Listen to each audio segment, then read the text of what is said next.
Coming up next on City Corner, we discuss the 50th anniversary of the Jefferson Bank demonstrations. Please stay tuned.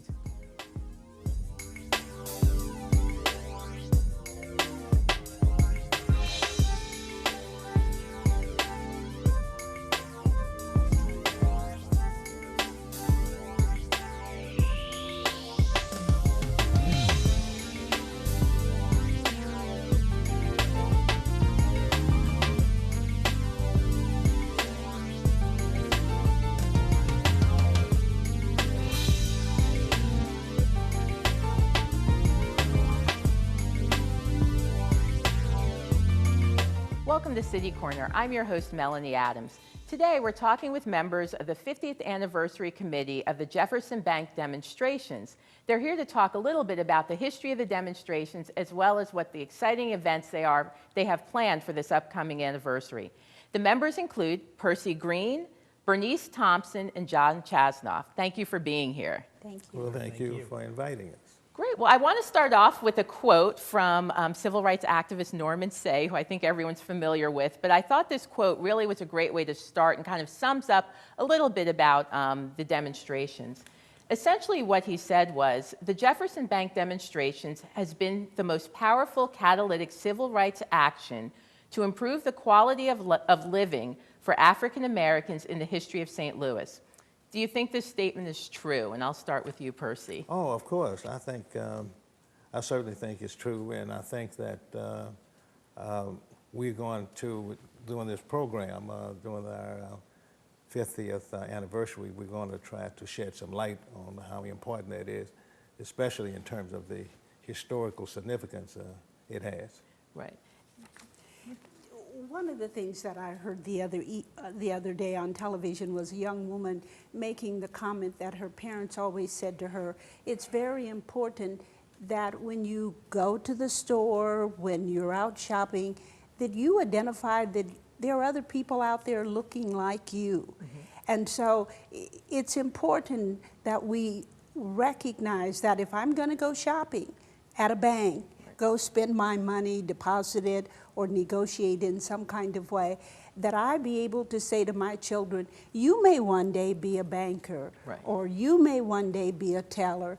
And so therefore, to the extent that there is somebody there who looks like them, gives them, internalizes for them the possibilities that if it happened to that person, it happened to me. It can happen to me. Regrettably, that has not been the experience for many of us over the years, that we go places, we do things, we're entertained, and we never see anyone who looks like ourselves. And it's also important for the majority community also to get used to seeing minorities in decision-making position or in position that they're not used to seeing minorities in. Right. John, what do you think of when you hear that quote from Norman Say?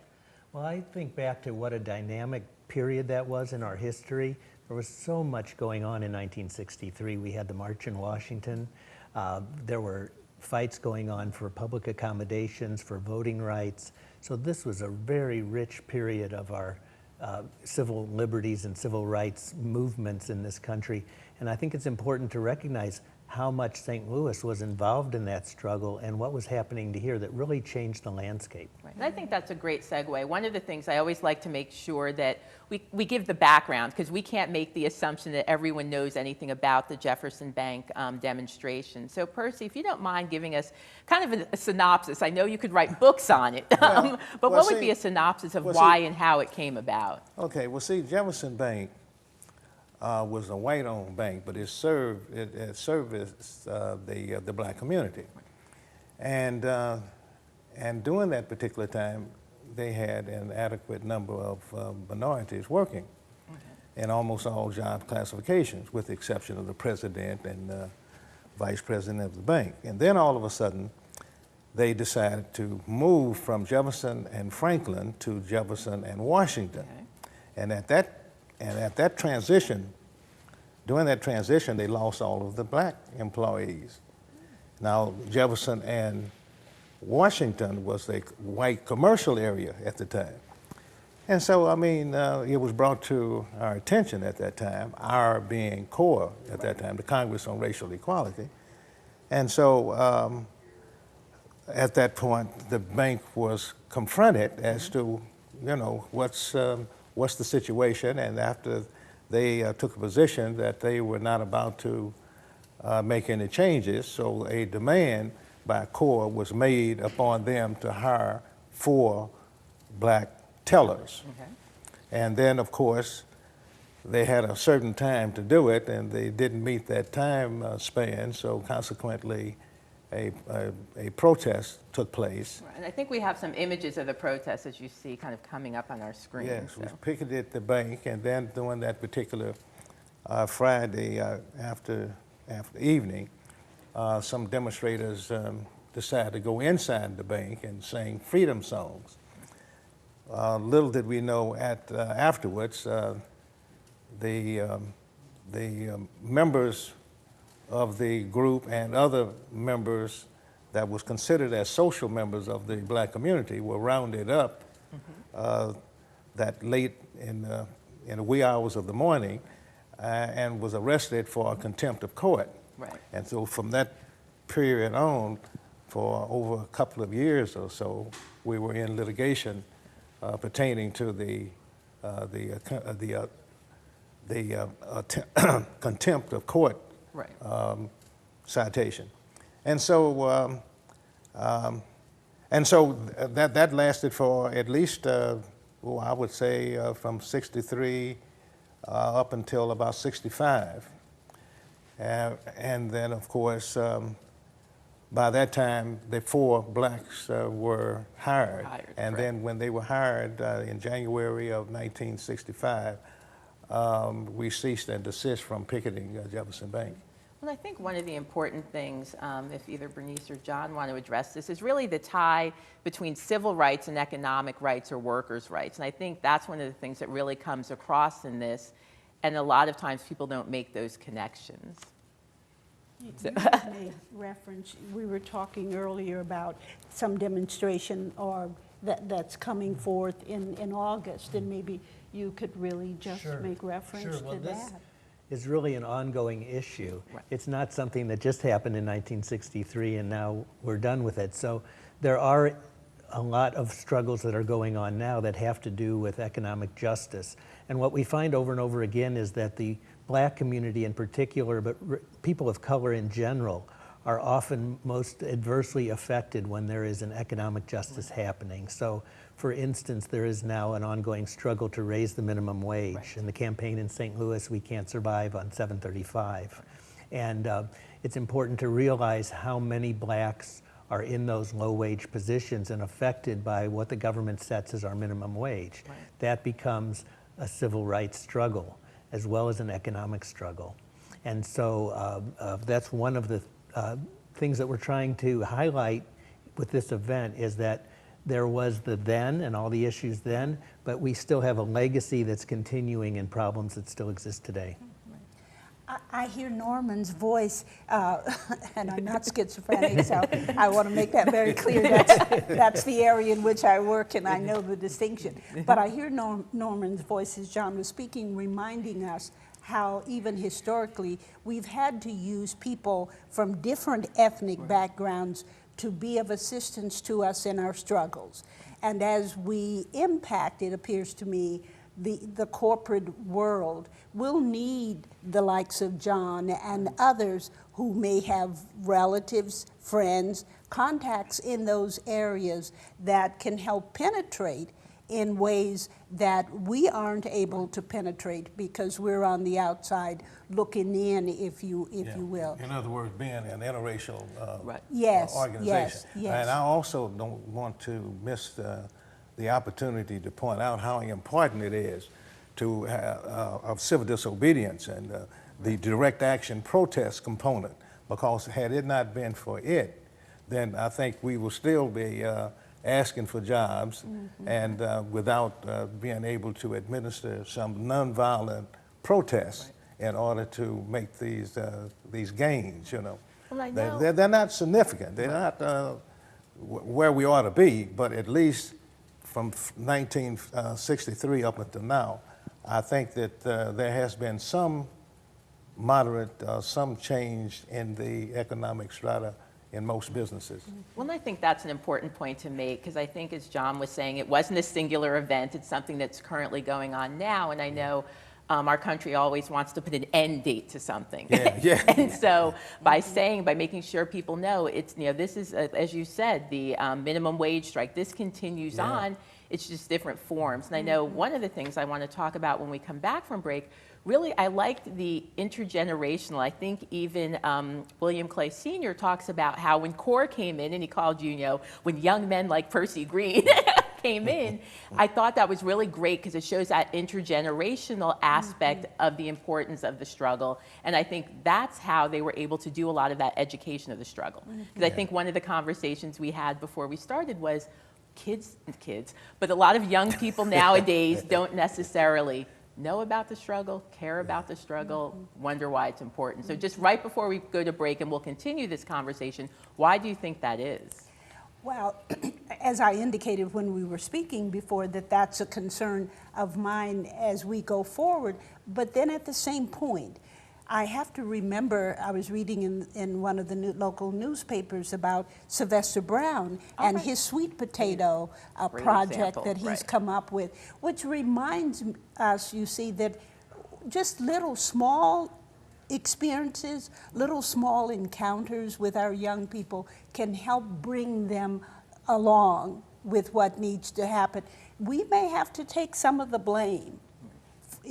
Well, Percy doesn't want to call it blame. I'll own that word. I'll own that word. I think it's greed. I think there is profiteering, greed.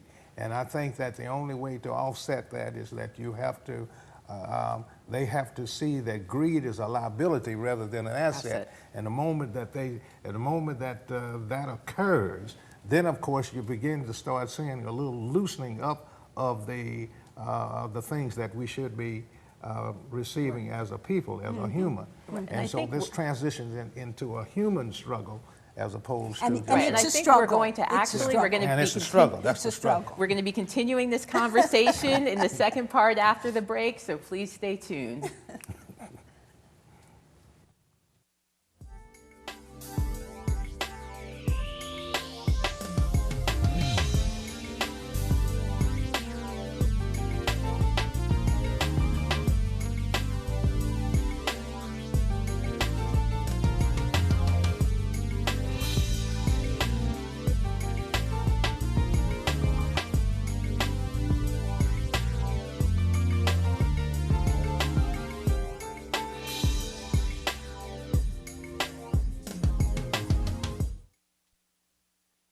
Yo, what up? It's your man Nelly, and you're watching STL TV. Experience the Lou all day.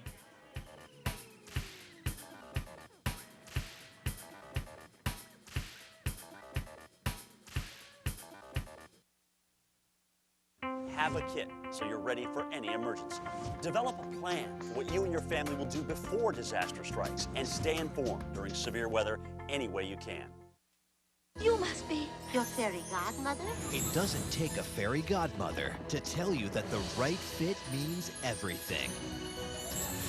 Especially when it comes to car seats.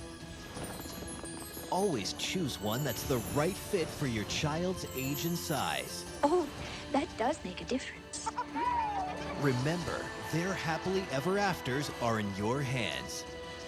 To find out more, visit safercar.gov/the-right-seat. Abandoned and lost.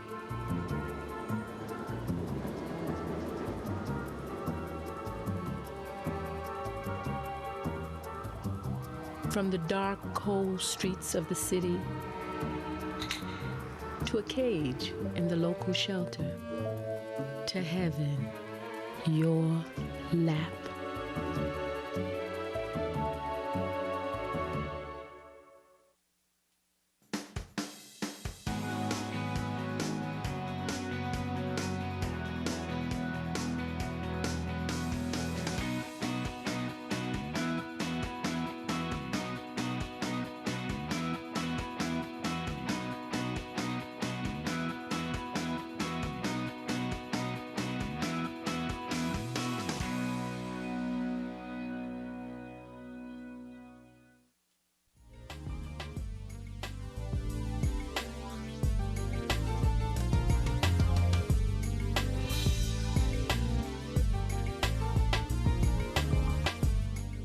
Welcome back to City Corner. Today we're having a spirited discussion about the 50th commemoration of the Jefferson Bank demonstrations. Joining us are Percy Green, Bernice Thompson, and John Chasnoff. Again, thank you for being here. Well, we're going to continue our discussion. I think we had left off kind of discussing intergenerational aspects of the demonstration and kind of why it was important for young people to know about the demonstrations and their role in history. So I don't know where the fighting left off. Well, I think we were talking about that it's a struggle, and it's going to be an ongoing struggle, and that's only because of the profit, the greed, Right. The greed notion tends to become more greedier, and of course, those of us that are trying to survive is trying to get just some of the crumbs and trying to get a bit of the action. But in terms of racism, if it wasn't a profit to be made, it wouldn't be. And that's why those of us that are concerned of putting racism out of business, we have to make it a liability rather than an asset. And I think that's where the action comes in terms of protest. And I think that young people are on board with civil disobedience. I think they need to read a little bit about the history of it so they don't think that they just invented it, you know, because there's David Thoreau. There have been other forms of acts of civil disobedience before Dr. King. I mean, you had Gandhi, I believe Gandhi, right? And then there's been some other folks doing that particular strata, you know. And I think we even talked about, you know, St. Louis history. You can't talk about St. Louis without talking about Dred Scott. You know, that's the ultimate form of civil disobedience, that you're suing for your own freedom. Right. The legal component, you know, that's it's much slower. I mean, we have to have something to mix it up to make things a little bit more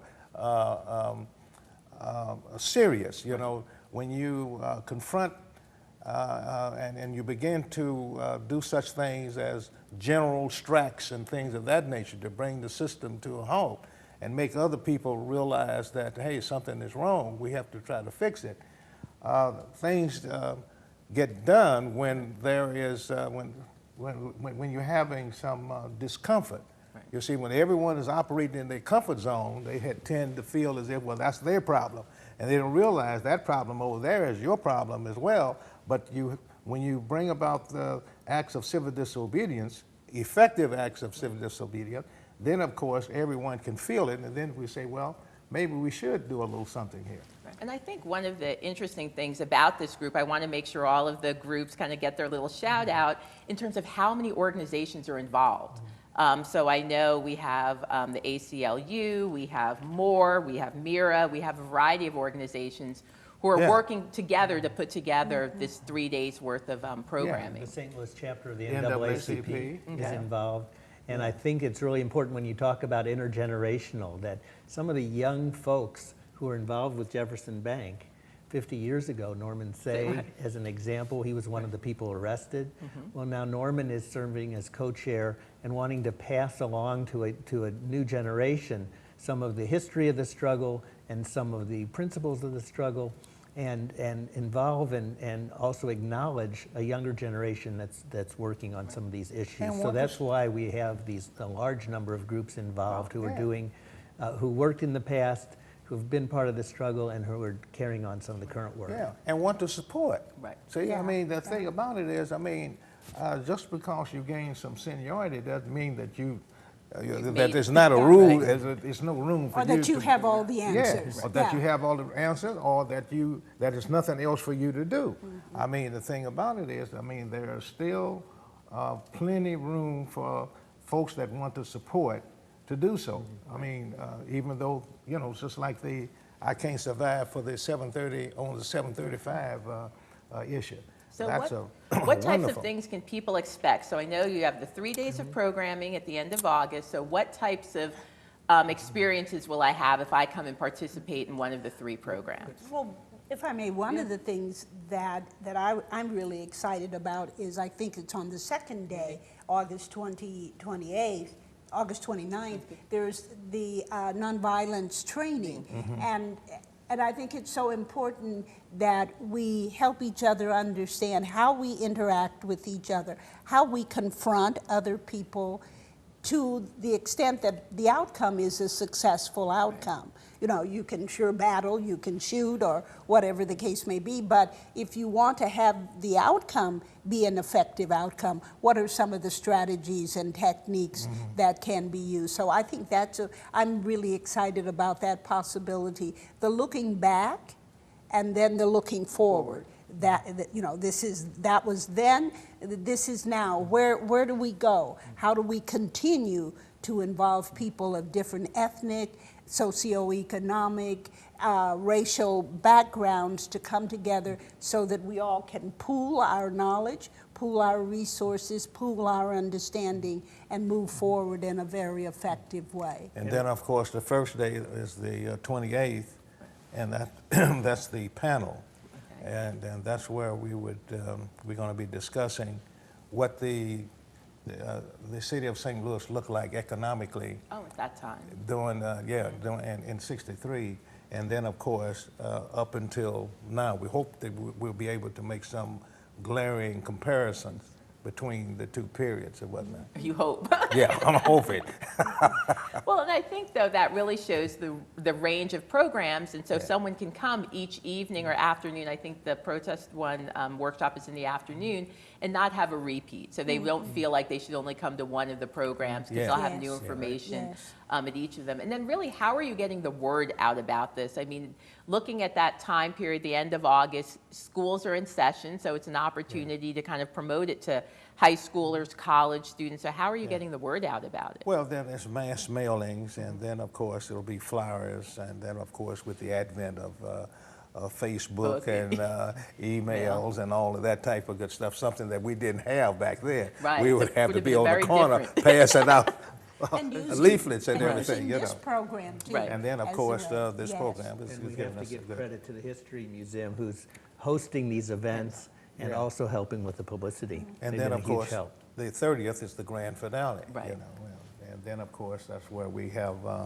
at the Lee Auditorium. Correct. At the History Museum, we're having many of the demonstrators that was then, the 16, they'll come into town. Oh, great. I mean, of course, we have 8 that are no longer with us, but the 11 of them, I think it's 11 of them are planning to come to St. Louis to So be were a on lot hand. of them, because I know I read the chapter in William Clay Sr.'s book, so it would have been the people that were listed that were Yes. in jail, and they Yes, showed how many yes, days they got yes. to have the fine? Yeah. Oh, okay. The 11 of the 19, we want to have a little special something for those That people. should be really nice. Yeah. Well, one of the things I know, I usually talk about this whenever we have any type of history-related programs again, we're talking about the importance to students, and I think, you know, that then and now period kind of brings it forward. But why don't you think this history is being taught in school? Why is it missing? And why don't kids, unless they're in some after-school program or something, kind of know about this?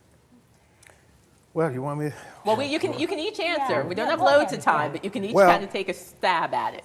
Well, I mean, it's not being talked about because in some cases I think it's intentional because the moment that you start talking about something that is exciting as picketing, and you got push and pull, and the next thing you know you have, I think the establishment pretty much doesn't want this type of thing to catch on, because every time you turn around it will be an awakening, and people will be protesting all over the place. And I think that you know, that has something to do with it. And I think that you have some people, after a period of being involved in the movement, they somehow thinks that the movement stops when they stop. And you know, I guess that goes with growing old, I guess. I don't know, but I haven't got to that period yet. You know, I'm still growing. And you then, know. so Bernice, But, what, what or would you Bernice say? and John give you an opportunity Well, to I answer? think there also is the human tendency for us to believe that out of sight is out of mind, and that if we don't talk about it, it won't arise, and therefore the conflict won't exist. But if you take the family, I would maintain that if a couple is going to grow, the family is going to be strengthened, they have to look at all of the issues that come with being a part of living together. And anytime you have a man or woman, ethnic, different person living in the same universe together, then they need to constantly monitor, reevaluate, reassess. How can we improve? How can we do different? Did I hurt your feelings when I made that comment? Was I insensitive to who you are? And unless we constantly re-examine those things, then we just hide it under the sand, if you will, and it'll crop up in some And we want to make sure we let John get in his answer before we kind of wrap up here. I would say two things quickly. Sure. One, I think that we still have a ways to go in integrating what we think of as Black history into American history. We haven't quite done that yet, and we set aside a Black History Month, but we're not incorporating our history throughout the year in terms of what has happened in terms of racial struggles in this country. And secondly, I think that we don't do enough of people's history. We talk about who was the president, what war happened, but we don't send the kids home with a tape recorder or an iPhone nowadays, I guess, to talk to their grandfather, talk to their grandmother about what were times like, how did you live, what was going on, what were your day-to-day struggles. And I think the kids could be capturing a lot of that history for us if the schools were emphasizing that. Right. It sounds like we'll hopefully be able to get a lot of that from the programming happening over the 3 days. So whether it's from the 11 alumni that are coming back for the event, or learning about then and now, we'll really be able to hear the people who lived it, because I think that is what's missing in a lot of schools. It's the lived experience as opposed to learning the dates and times. So the last thing I want to make sure we do is that we know that you can go to the Missouri History Museum's website, see a schedule. Also, I know that you're also always looking for funding and things for this program. So to get in touch directly with members of the committee, people should call 533-2635. That's the phone number. We'll make sure we have it on the History Museum's website as well as an email. So again, I thank you for coming on. I think this is a wonderful opportunity for St. Louis to commemorate an important civil rights event in its history, and really an opportunity for everyone to learn more. So again, thank you for joining us here on City Corner, and we'll see you next time. And thank you very much.